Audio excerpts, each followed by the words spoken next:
Ladies and gentlemen, if you could please take a seat, we're going to get started. I'm Elliot Gerson from the Aspen Institute, and I am delighted to have the opportunity to very briefly introduce this discussion. Before I do that, I just want to make a couple of logistical corrections or updates to the schedule. The dinner tonight is now going to begin at 5:45 and run to 7:45 back in McNulty, the main room in Dora Hosier. And the film that was to start a bit earlier is now going to be shown from 8 o'clock until 9:30 right in this room. I also am going to take this opportunity, although I don't see Clark here, just to tell everyone how delighted and proud we are of the remarkable job that Clark has done with the Homeland Security program at the Institute in very short order, putting together this remarkable conference now in its third year and many other wonderful and significant programs as well. The two people on the stage need very little introduction at all. Admiral Dennis Blair, of course, was the Director of National Intelligence from January of 2009 until May of last year. Before that, he was President and CEO of the Institute for Defense Analyses in Washington. And of course, before that, had an enormously distinguished Navy career, including being Commander-in-Chief of the U.S. Pacific Command. The conversation with Admiral Blair is going to be led by Lesley Stahl, whom, of course, is one of the most respected and admired correspondents in the country. The discussion is going to include a number of things, but particularly, I think, focus on the terror threat generally and whether our response has been proportionate. I will now turn things over to you, Lesley. Well, thank you. And I would like to comment on the high quality of all the panels and discussions I've heard. It's my first time here. I've been so impressed with the candor, the commitment of everybody, and something I don't think I expected. I've heard a lot of idealism, so it's wonderful. And Dennis Blair and I have been talking about the difference between this kind of conference and what I do at 60 Minutes. He was saying, well, you don't want to have too much wonkiness going on. And then we decided, well, with this audience, we can wonk ahead. We can just go right ahead at it, right? We said, we agreed. We'll see. Well, I am thrilled to be interviewing you, and I want to give you an opportunity to say something before we actually launch into the subject at hand. Yes. Quarter of 5, we're the only thing between... Low sugar energy out there. Low sugar. I know, we got to do something to... I don't know how many of you noticed that noted security expert John Cleese making a comment recently. He said, the English are feeling the pinch in relation to recent events in Libya and have therefore raised their security alarm from miffed to peeved. Soon, though, security levels may be raised yet again to irritated or even a bit cross. The English have not been a bit cross since the Blitz in 1940, when tea supplies nearly ran out. Terrorists have been recategorized from tiresome to a bloody nuisance. The last time the British used a bloody nuisance warning level was in 1588, when threatened by the Spanish Armada. On the other side of the world, Australia, meanwhile, has raised its security level from no worries to she'll be all right, mate. 2 more escalation levels remain. Crikey, I think we'll have to cancel a Barbie this weekend. And the Barbie is canceled. So far, no situation has ever warranted use of the final escalation level. So. Perfect. All right, we're going back to wonky. As Director of National Intelligence, you oversaw about 16 different intelligence agencies. And you were supposed to make sure that they were coordinated. So let us first start out by talking about the structure of our intelligence community and the resources that have been dedicated mainly to the anti-terrorism effort. After 9/11, we saw this very steep curve, a huge increase in the amount of money poured into this effort. Some would say, perhaps even you would say, thrown at this effort. So you know more probably than anyone about exactly how much has been spent and how it's been spent. So can you start out by giving us an overview of the resources, where they've gone, and whether you think the money we have put into this effort has been spent well?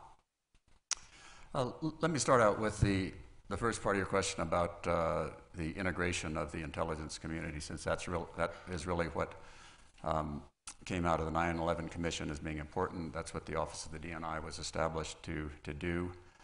And on that score, I would say that the work against Al Qaeda is not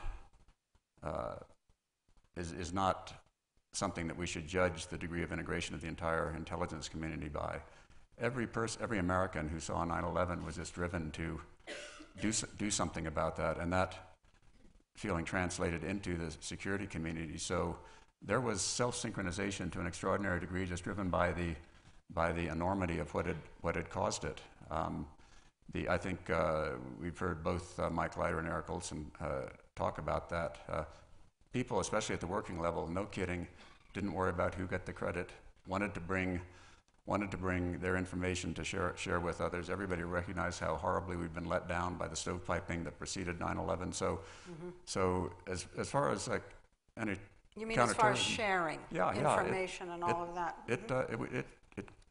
Nothing was held back, as in contrast to what had been gone before. In fact, many cases became a flood so great that the difficulty was not in sharing, but in sorting out what's important from what's not. On the overall resources spent on it, we're Americans. If it's worth doing, it's worth overdoing. And if there's some, is that your statement on what we're talking about? Yeah. I mean, in World War II, faced with the terrible dilemma of what do we do in Europe versus what we do in the Pacific, we did both.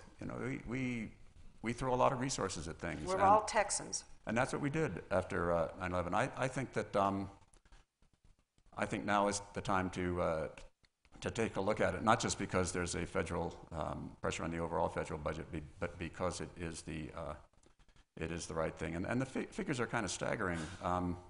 Give us the figures. Yeah, if you make a generous estimate of committed Al Qaeda and their affiliates around the world, 3,000 to 5,000 is a pretty good number. So pick 4,000 in the middle of it. Take 4,000 at the height of it. What right now? Right now. Say right now. Right now. Okay. Then look at the money that is being spent. This is at the federal level. Take out the military expenditures in Afghanistan and Pakistan, and you can talk about those separately. But for the non-Pakistan and Afghanistan intelligence, homeland security, other agencies, you're talking roughly $80 billion a year. So that's $20 million per every one of these 4,000 people. And if you define your objective in terms of people, and right now, if you look at our counterterrorism strategy, it says that the objective is to disrupt and to destroy Al Qaeda. It gets you into that kind of a thinking, and you think, whoa, 20 million is a lot of why is that proportionate? So I think we need to relook at the strategy, and in order to get the money in the right places. Now, we're going to go talk about the war zone in a minute, but we just heard that there haven't been attacks, really, any major attacks since 9/11. How many Americans have actually been killed by Al Qaeda since 9/11? Again, let's set the war zone aside, where 6,000 about 6,000, mostly men, some women in uniform have been by killed. terrorism. Let me put it by terrorism. But terrorism in the United States since 9/11, 17 of whom 14 were killed in Fort Hood in that single incident. So 17. So let's say let's say what we're concerned about. Some people might say, "Oh, the money is worth it if we got it that low." Well, yeah, but I don't know. Let's do another comparison. Terrorism is violent death. It's terrible. You're in an airplane, you're shot, or so on. But look at violent deaths in this country, and let's just take, say, automobile accidents, add on murders, add in rapes. That's roughly 150,000 a year. So 1.5 million have died violently in that time. And the United States we're not the best country in terms of dealing with murders and rapes and traffic accidents in the world. So what is it that justifies this amount of money on this narrow problem versus the other ways we have to protect American lives? And I think that's sort of the question that we need to think ourselves through here at the 10-year anniversary. Well, you know, I'm surprised at how many people from the intelligence community, many of you passed, but nevertheless, still obviously interested, have said we have to rethink this, we have to reduce this, just get rid of agencies. You oversaw 16 agencies. Are you saying we don't need 16? You know, I would say you don't need 16 agencies. Are you saying it as well? I think we need to re-examine what our fundamental goals are. I think by concentrating only on Al-Qaeda itself, we get ourselves into this number game that we talked about. And no, I don't think that we can kill Al-Qaeda members and end this threat from jihadist terrorism. I think we need to look overall at what our goals are. Our goals are to defend Americans in this country, to keep them from being killed or wounded by extremist jihadi groups. So I think we've seen in our speakers this morning, there's sort of three levels that we can aspire to. One is being able to prevent big multi-team 9/11 style attacks. Second level are relative, and those kill thousands of people. Next, we have small groups, 1, 2, maybe a handful of people who can, with explosives and weapons, kill tens, maybe hundreds. And then you have getting Al-Qaeda down to, and I think John McLaughlin described it very well this morning, a nuisance. There may be an occasional incident, but it doesn't drive us crazy. So let's look at those three goals. Now, where are we now? Where were we in 2010? We were vulnerable to the big attacks, and one happened, and others could have happened. Where are we now? We're down to these small-scale attacks, which most of which we have been able to prevent in the past several years, but we've been lucky, and some could happen. How do we get from there down to this third level? And I think that's what we need to rethink.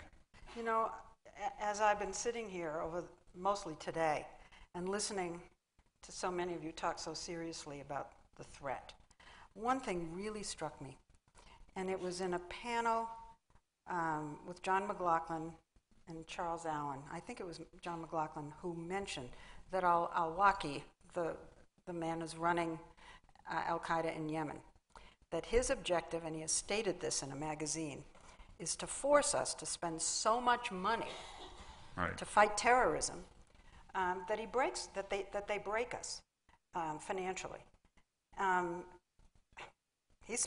They're succeeding. They're not killing people. They're just terrorizing us.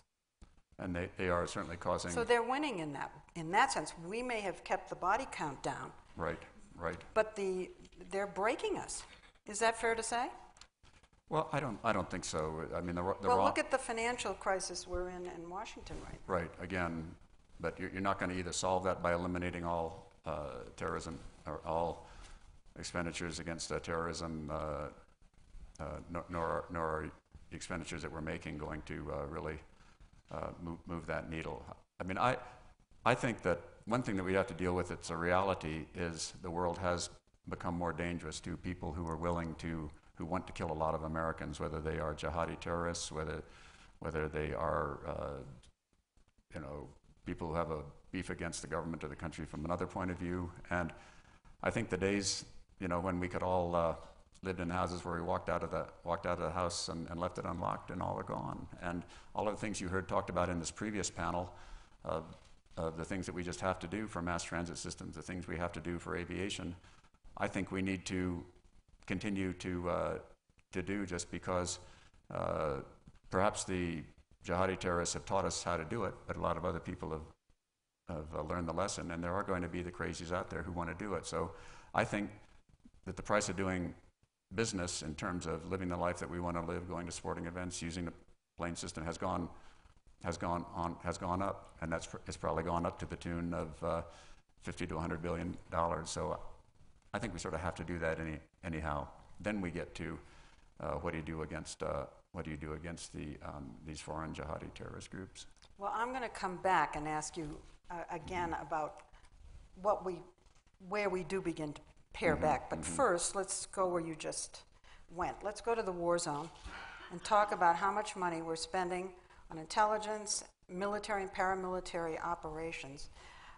That includes the dozens of missions every day that Eric Olson mentioned, and the drone attacks.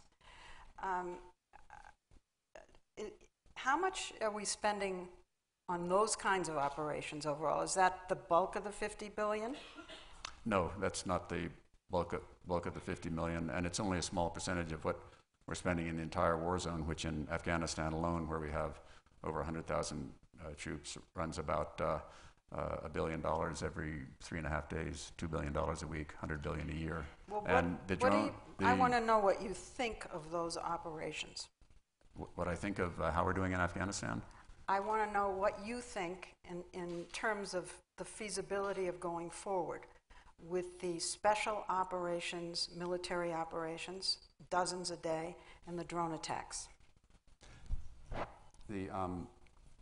I think that the attacks against individual Taliban members, individual foreign fighters, that when we can find them, are important.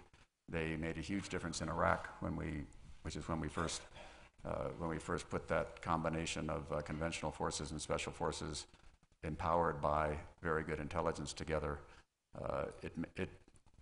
We give credit to the surge for turning the tide in Iraq. I really think it was the intelligence-powered operations there, both empowering the special forces hits and empowering the conventional forces who were keeping overall security. So I think it's crucial to winning that kind of a war. Well, I ask you that because I was in Pakistan not long ago, and I was shocked at the depth of the anti-Americanism. I was stunned by it, and it was everywhere we went, right. In the streets, at the universities, everywhere. It's red hot, and it's focused on the drones. And I just wonder if you think that some of this, the backlash we're getting from it, right, is worth it. So that really brings us to I think the key question where I think we have a strategic decision to make, and I know what I would decide if I were in charge, but there are different opinions. Well, pretend you are. Okay, and that gets to Pakistan, Yemen, and Somalia, the places where these jihadi groups have and their franchises have holed up. I think that in those places, because we don't own the ground, they're somebody else's country. The country itself is either unwilling or unable to cooperate with us against these groups, that we simply cannot do it by unilateral intelligence and special forces attack. We simply cannot succeed there in keeping these groups in eliminating these groups. And I think that by having that campaign dominate our overall relations with these countries, we are following a policy that cannot take us from that second layer of small attacks down to no attacks. But we are, in fact, because we're alienating the countries concerned, because we're treating the countries just as places where we go attack groups that threaten us. We are threatening the prospects of a long-term reform that are raised by the Arab Spring, that can be raised by other things, which would make these countries capable and willing allies who could, in fact, knock that threat down to a nuisance level from a small-scale attacks level. So I think we have to change in those three countries in a fundamental way. Stop the drone attacks? Do the drone attacks intelligence work and special forces work only with the countries pull back on unilateral actions by the United States, except in extraordinary circumstances. So we would do it. We would build those countries up, and we do it with them, and we would rely much more on the next layers of defense we have, which are watching whoever comes in and out of that country, and then the toughening up of the infrastructure that we've been talking about here in the country. I think now's the time to do that, and especially with the Arab Spring events, in which it's clear that the people in these countries have not been persuaded by these ideologies. They certainly don't like these dictatorial governments that they've been under, and they're ready to turn a new page, and we ought to jump on it. If we stop the drone attacks in Pakistan, would the Taliban reconstitute? It would make it. I don't say we'd stop the drone attacks in Pakistan. I would say we go to the Pakistanis again, and they wouldn't agree tomorrow. But if we well, you're saying stop them until they agree. I say agree with them on what drone attacks would be. Now, when you look at it from a logical point of view, the Pakistanis, with American help, could bring law and order to those Northwest territories. They have lots of soldiers. We have lots of surveillance capability, and we can help them in other ways, helicopters and others, in ways in which Pakistan, with American assistance, could bring peace to the valleys, and it would benefit both of us. Were we able to cut that sort of a bargain, it's a win for both sides. Right now, we've gotten ourselves into such a rancorous and non-trusting relationship that we can't cut that deal. It would probably take us months or years to do so, but that is the only way that we are going to get that witch's brew of terrorist groups in the northwest part of Pakistan under control. And they don't only threaten us. Most of the people they kill are Pakistanis. Next are Afghans. Next are Indians. And next are Americans. We should all be able to do this. Well, let me just ask it one more time. Should we stop all drone attacks that do not involve the okay from the local countries? And if we did that in Pakistan, would the Taliban reconstitute in force? I would say yes. We should offer the Pakistanis to put two hands on the trigger, and that would make our job in Afghanistan more difficult for a while, but it would make it a lot easier over the long term. Okay. And the Taliban, would they just come roaring back? The Taliban would the Taliban would be under less pressure in Pakistan than they are now until Pakistan agreed to move into areas like Baluchistan and some of the provinces that they have not gone into, North Waziristan. But when that happened, the Taliban would be on the run in a much more fundamental way than they're on the run from looking up for American drones going overhead. Okay. Let's go back and talk about the structure and how the sort of overlapping agencies should be changed and perhaps reduced, collapsed, I don't know. As Director of National Intelligence, as we said, you oversaw 16 agencies. After 9/11, the idea was to have a coordinator, right, someone who would help connect the dots and all of that. But we're now going to talk a little bit about you. You got kind of hamstrung by turf battles, and now there is a widespread feeling among many people that the Office of National Intelligence itself is just another layer of bureaucracy that's now been imposed on top, and instead of streamlining and helping coordinate things, it's actually just contributing to the cumbersomeness and complicatedness of the whole intelligence structure. Are you going to argue against that? Oh yeah, that's dead wrong. Couple things. You can afford not to have an integrator if you have a lot of resources. You just throw stuff out there. A lot of stuff is going on. There's a lot of Yeah, but then the dots don't get connected. Organization. Right. If you want to, number one, get the maximum effectiveness out of what you have, and number two, if you want to maintain your effectiveness when resource levels come down due to external circumstances, which is probably the area that we're going into, you have got to integrate what you have. And the key things that I saw that a DNI did that nobody else in the intelligence community was that he and his staff were the only ones who woke up in the morning and said, "How are we doing overall?" I mean, here are the real intelligence problems that the nation has. How are we arraying the $50 billion and the 100-some-odd thousand people we have against those problems? Everybody else, when you get down a level down to the director of the CIA, the director of NSA, thinks, how can I apply my limited tool to this part of a problem? And they'll do the best they can against the problem. But it's only a DNI who says, well, wait a minute, if you're talking about China, we have got to ramp up this part of our effort. If you're talking about Iran, it's got to be this part of our effort. And we have got to make sure that these teams are working together in the way that the bin Laden team worked together. So I'd say what the bin Laden team that we heard talked about these last days shown us is what can be done when people really work together and leave their limitations of their own agencies at the door. And the job of the DNI, what I was trying to do, and my successors have been trying to do, is get that same sort of integration going for these other many problems that we face. Yeah, but here you were trying to do that, and from what I can see, from what everybody can see, it just deteriorated into turf battles. The CIA didn't want you encroaching into their area. Who else? I don't know. Yep. Didn't want you coming over there. There was a sense. You tell us. I want to ask you what happened. There was a sense that you personally didn't connect with President Obama.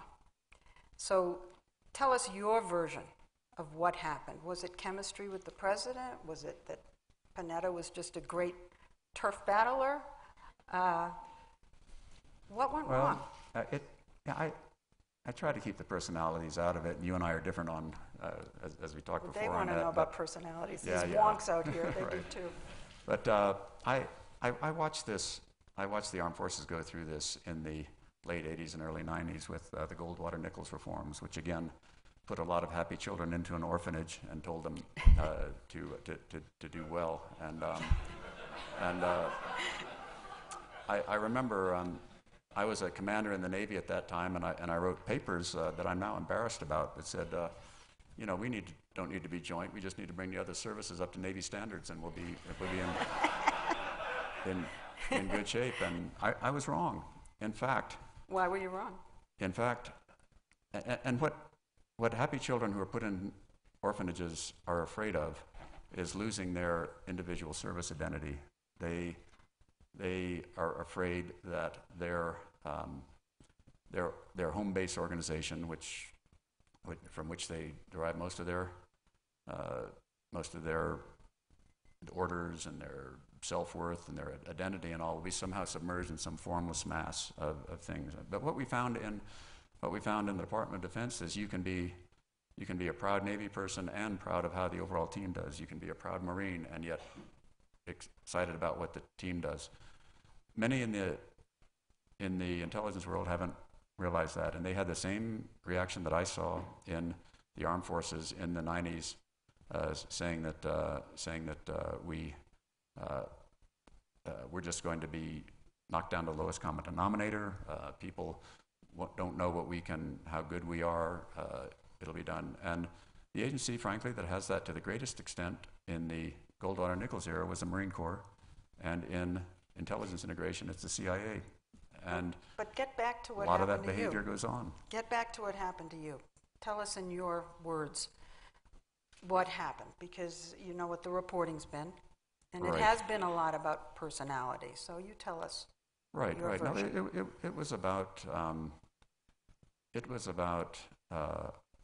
whether you believe that shocked by the experience of 9/11 and realizing how bad that was, whether a fairly loosely confederated intelligence community could bring itself up to a new level with the DNI playing a role of sort of minimum interference,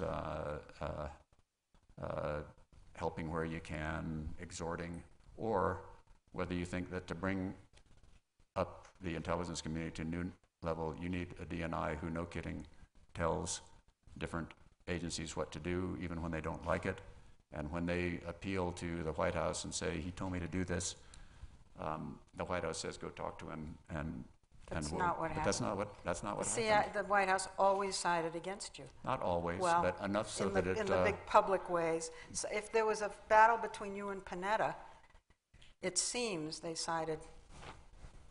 They weren't supporting of the structure. They sided enough Or- with the CIA in ways that were public enough that it undercut my position. That's true. Hmm. Right. Yeah, and I think that's So bad for the. I think that's bad for the country because I saw what magic could be done when we did have integrated teams. And the things that encouraged me were a couple of things. Number one, the younger the intelligence officials were, whether they were CIA, NSA, or elsewhere, the more they knew how to just be on a team and not be and expect to share information. So can you have the team mhm. without the national intelligence no, umbrella outfit? then you have a minimum. Then you have a least common denominator team. Each member will do as much as he can, but then let's say there's some overall agency imperative that goes within one of the agencies. I'm sorry, but this member of the mission team is going to have to. We just can't supply a person to the China team because we are taking an overall cut. You need somebody to say no. One of your best people here tomorrow, 9 o'clock, with his information ready to share, and so you will get an attenuated least common denominator sort of response to important questions instead of the prioritized directed response that I think the country needs. So now you have James Clapper, who's the new Director of National Intelligence, and you have David Petraeus at the CIA, Right. and you have Liam Panetta at Defense. Who's the president going to side with this time? Is Well, it not going to be James the White House Clapper? will probably continue to do what they did, which is we'd like to ask a number of different people to get their opinion, and we'll coordinate it. We'll coordinate it in the White House. And my experience is that the White House is not a very good place to coordinate intelligence. Wow. Much less to integrate it. Do you think that this particular White House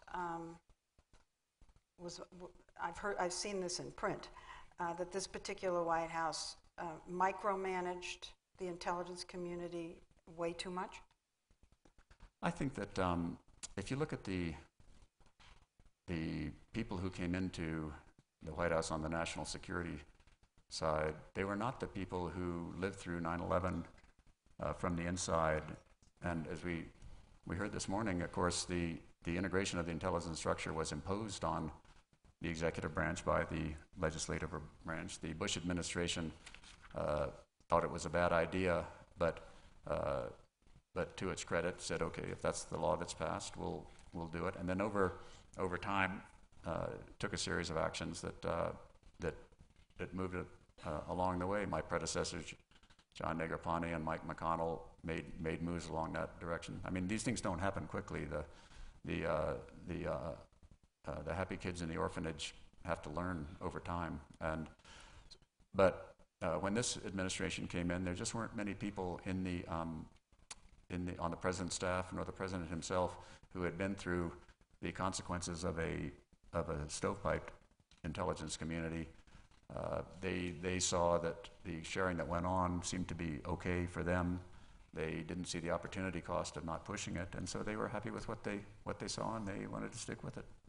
But then the operation to get Osama bin Laden, everybody thinks that it was all about sharing and coordinating, and right. And it was brilliant.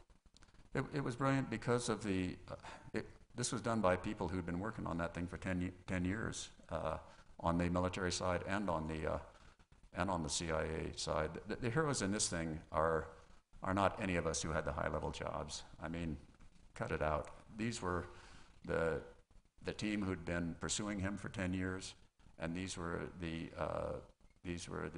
special operators who had been planning for just such a mission for 10 years, and when they got their chance, they were going to do gold. But that is not. But that's not the structure. That doesn't help you with all of the other things you have to do in the intelligence world when you need to get this habit of integration going, and there are going to be ties to break, and it's better if a DNI breaks those ties and holds people to account. So that's kind of where we are. Let's go back to the issue of rethinking the structure, which several people at this conference have said the time has come after 10 years. Right. And there have been numerous. The Washington Post did a brilliant article on how many different intelligence offices and agencies there are, with redundancies and real estate and computers and secret budgets we don't even know about. And I mean, there's a list of about 30 different security officials who report to the White House on intelligence, and they do overlap. Be specific. You're the one who was really looking at this. What don't we need? And I know that's going to then create the mother of all turf battles, but what should we just get rid of? I think we need to understand a couple of the way things really work ideas before we get into that question. Number one is there is a Faustian bargain between elected politicians on the one hand and the intelligence community on the other hand, which I think hurts the country. The politicians will say, Mr. Intelligence person, tell us what a threat is to this country, tell us when something's going to happen, then we'll take action to do it. And you saw this played out in the Bush administration.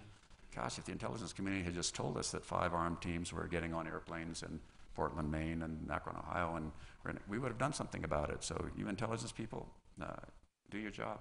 We on the intelligence community would say, you're right, we should have done it, but I'm afraid that's going to cost you another $50 billion and another 3,000 spots, and we'll fire some of the people who made that mistake, and we need this, do it. So both sides win. The politicians get to be able to blame the intelligence community when something happens. The intelligence community are willing to take that blame, lose a couple of leaders if they have to, but the resources keep on going up. And that's all based on the idea that the intelligence can be good enough every day on every possible threat to the world, to the United States, around the world, in order to take a precise action. And that is not the way it works. And so that brings you to, what's the real role of intelligence? The real role of intelligence is to support action, whether it's security action, like making our subways tougher, or whether it's an action like making a raid on bin Laden, or whether it's an action by what's American policy going to be in such an area. So when you say intelligence should be for supporting action, I think it turns this around, and you don't have this justification that says, well, unless we can tell you every single terrorist in every single place and exactly what China is going to do for the next 30 years and exactly what's in Iran's going to point of view, it's been an intelligence failure. And we on the intelligence side, well, if you want to know all of that stuff, it's going to cost you. So we need to get out of that syndrome if we are going to have a sensible allocation of intelligence resources. Well, let's say you had a magic wand and you didn't have to go through the political process, and the president called you up and he said, "Okay, Dennis, tell me what we need to pare back on." I mean, let's pretend there was no no difficulty. What don't we need? Right. Because if you feel we need to do more work on the subway, they certainly convinced me we should. Where's it going to come from?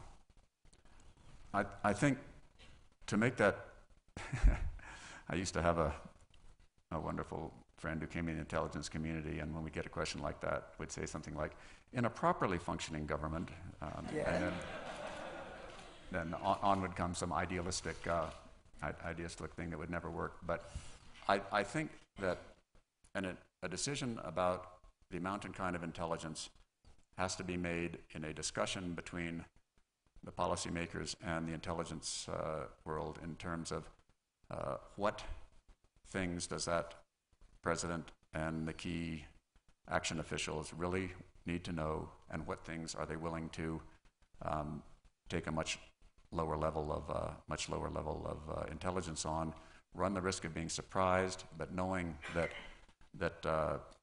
once they get a first indicator, that can be changed. The intelligence community has a whole component which has got to be working for years on a problem to be effective. You cannot learn languages. You cannot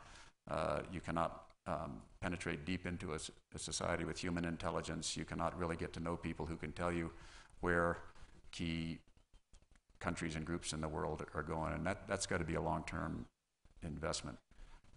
There are many things that when they happen, we can swing our amazing technical and human resources onto them, and we can learn a lot of stuff really quickly, and we can be up to speed pretty fast. So you have to decide which are in that first bin, Yep.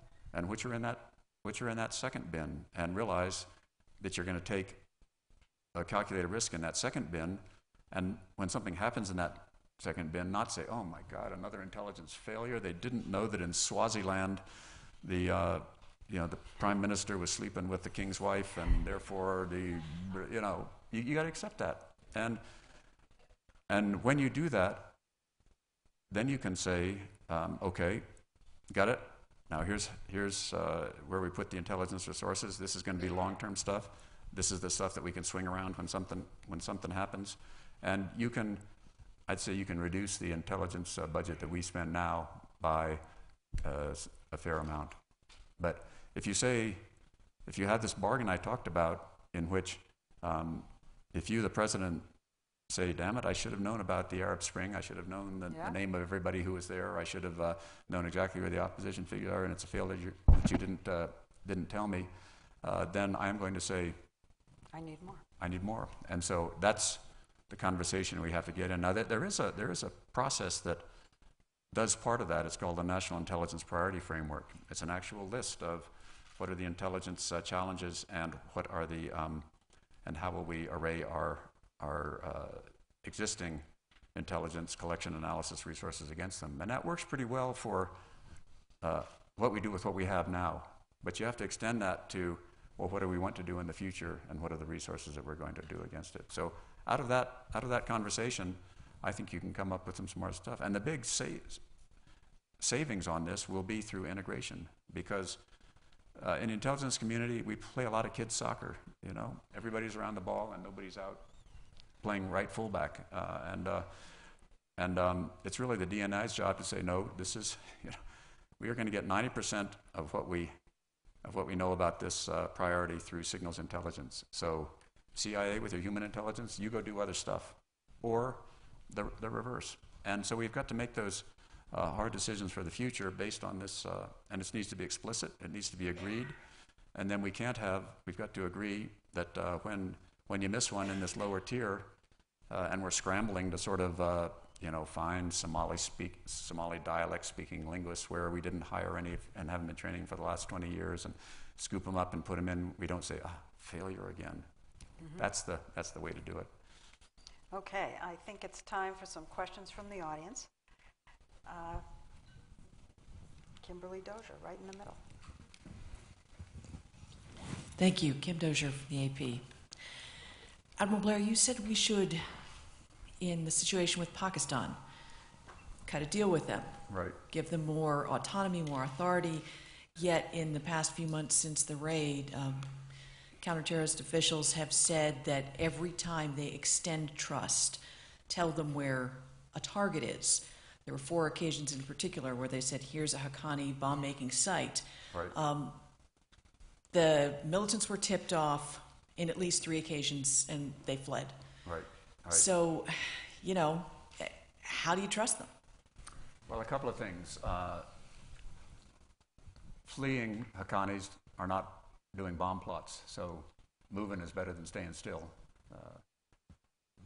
Number 2, I go back to the attack on Baitullah Masood, which was one that we both agreed on, because it was in the American interest and it was in the Pakistani interest, and so that one was worked cooperatively. I think that we can find a number of common threats to start with that we can gradually expand to take care of threats that we don't feel as keenly as Pakistan does, and Pakistan doesn't feel as keenly as we do. I don't underestimate the degree of our estrangement from Pakistan right now. I mean, as Lesley said, it's just bitter, and it's bitter and getting worse, both on this side and on their side. So if we struck such a bargain today, we would definitely not be able to go after some of the people that we want to go after in the near term.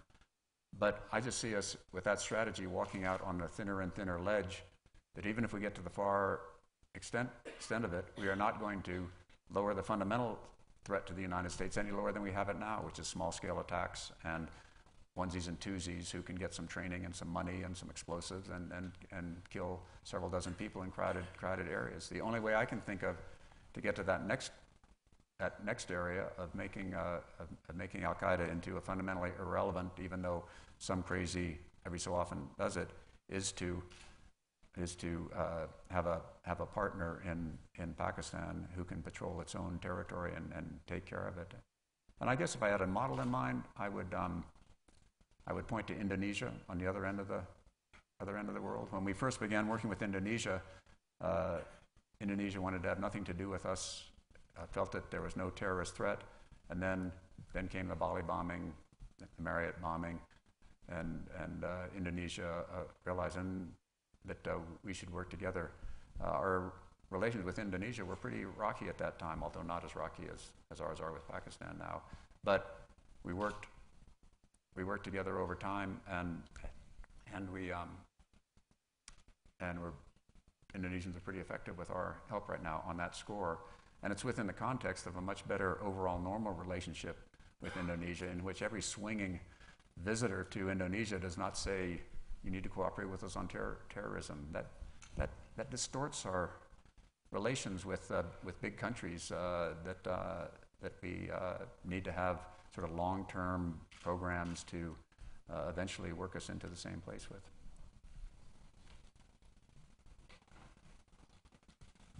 Hi, Ken Delanian from the LA Times. Admiral, you seem to be suggesting that the drone strikes are being conducted almost entirely unilaterally. And I wonder, has that changed over time? Because last year at this conference, Ambassador Haqqani was actually praising the cooperation between the Pakistanis and the Americans on the strikes, and he mentioned Masood, that strike specifically. Right. Was that a one-off, or did the relationship, deteriorate since then? It was a one-off.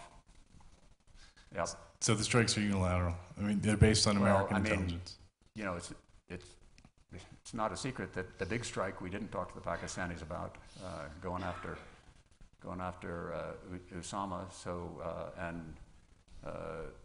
Kim pointed out that in a couple of times that we've tried recently to get back on a secure footing, we've seen people scatter. I'm just going on. That happened since I left, so I'm just going on everybody's newspaper reports. But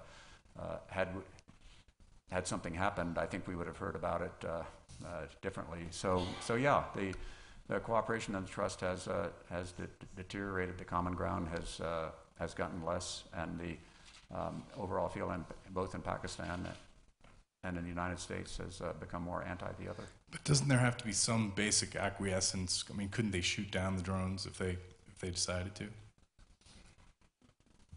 If they had the troops in North Waziristan to shoot down drones, I'd be overjoyed. Let's go right over there. Noah Shackman with Wired. You talked about unilateral strikes in Pakistan not lowering the threat to the U.S. Does that include the unilateral strike to get bin Laden? And then I've got a follow-up. Oh, no. That was a gotta do. I'm talking about the consistent campaign of trying to take out that Al-Qaeda leadership that's holed up in that part of the country. I guess I'm out of date enough that I can talk about these things, but and I think most of what you read in books like Peter's book and others is roughly right. A few details along, but those strikes were knocking out second and third level people. Al-Qaeda has learned that they're going to lose people, therefore they need a succession plan. The new ones coming up to take those jobs, sometimes they're not as good, sometimes they're better. I think that they can sustain their level of resistance to an air-only campaign long enough to continue to pose this threat, which I say has deteriorated now down to getting somebody in for a couple of weeks, giving a quick course on explosives, sending them back, and telling them to blow up as many Americans as you can, where you can. And we're not going to get below that level unless we can get Pakistan working with us. Same thing in Yemen, by the way. Same thing in Somalia. So you would say no unilateral drone strikes in any of those countries? I would. I mean, Somalia, there is no government to partner up. You know, you're phrasing it that way. I would phrase it differently, which is to say that let's go to those governments and say, can we reset this set of relationships with you, and can we help you become the kind of a country that your people obviously want to become in Yemen, in particular in Egypt, in other places, in Syria, and the other places where people are speaking out. I mean, what a wonderful opportunity that this is. Here are things we ought to be coming down foursquare in favor of working on. They want to build a kind of a country that doesn't have jihadi terrorists operating from it. They want to work in a different direction, and so I think it gives us hope to go in a different direction, which, by the way, can discredit Al-Qaeda-like extremist religions down to the nuisance category. We've got to change things like this. The mother of this Jordanian doctor who blew himself up and killed 8 of our people in Khost, who says, "Yeah, son did good. That's great. That's what a good believer should do." That is not. We're not going to change that with drone strikes. We are only going to change that by working with people who believe differently. To what degree does the war in Afghanistan complicate that battle of ideas, and to what degree does having 100,000 troops there help keep Al Qaeda to a nuisance level, if at all? Depends completely on how it comes out. We win, it's great. We lose, it's bad. Richard Haas at the Council on Foreign Relations has written an article in Time magazine that says we just leave Afghanistan now. Just walk out. No. Why not? We've seen that movie, We've seen that movie. Actually, we haven't seen that movie. Yeah, we did. Vietnam. Okay. Taliban took over their traditional heartland, took over the entire country, had ideological sympathy with Al-Qaeda and other groups. 9/11, that we've been there before, and it's a sellout. The Afghan people have seen that movie too, and the sentiment overwhelmingly in Afghanistan is we don't want them to come back. So I think it's terrible if we pulled out, and I think the consequences that would come of that are, Richard can sit there and say, oh well, this wouldn't happen. The Taliban wouldn't invite the Al-Qaeda back in because they know that's why they lost their hold on power last time, and things have changed since then and all. But I wouldn't bet my country on that. No. Right over here. Thank you, sir. Tim Hoyt from the Naval War College. I know we're picking on Pakistan, but I'd like to go just a little bit further. You're presenting a plausible alternative strategy from a U.S. perspective. I'd like to ask you a little bit more about why you might anticipate Pakistan would accommodate us in a new strategy. It seems to me that the anti-American spirit in Pakistan is not only tied to drone strikes, but it's been deliberately tied by the Pakistani military and intelligence through press releases to America's presence in Afghanistan. So anti-Americanism is not going to go away as long as we're in Afghanistan. You also have a 60-year history of the Pakistani government, and particularly the military, using these ungoverned spaces for plausible deniability to run militant groups to support their foreign policy. Right. Is there anything in particular that makes you feel that they're going to change their mind right now? I mean, is there a particular thing that makes you more optimistic? Because we've been basing our strategy for 10 years on the idea that the Pakistani military will come around. Right. And I'm just curious if you have a sense of something that would lead to significant change. I guess I'm a little bit a prisoner of what I saw from, say, early 2009 until maybe the fall, in which things did seem to be going in a better direction. The Pakistani army was moving into those territories. We were trying to help them with the reconstruction that came afterward. We had a wider policy as well with some of the economic assistance and talking with them about some of their beefs with India. So I don't think that the Pakistani developments during those months were a complete sham to just draw the United States in. I think that did reflect a Pakistani hope that things might go in that direction. And then sort of a series of things happened, mostly having to do with internal Pakistan power rivalries and so on, as almost all these policies do, that sort of made a poisonous brew against us. So I don't think it's out of the question. And I just think that the way we're going, I can tell you at the end of that movie too. So let's try a new one. There's someone right in the middle here.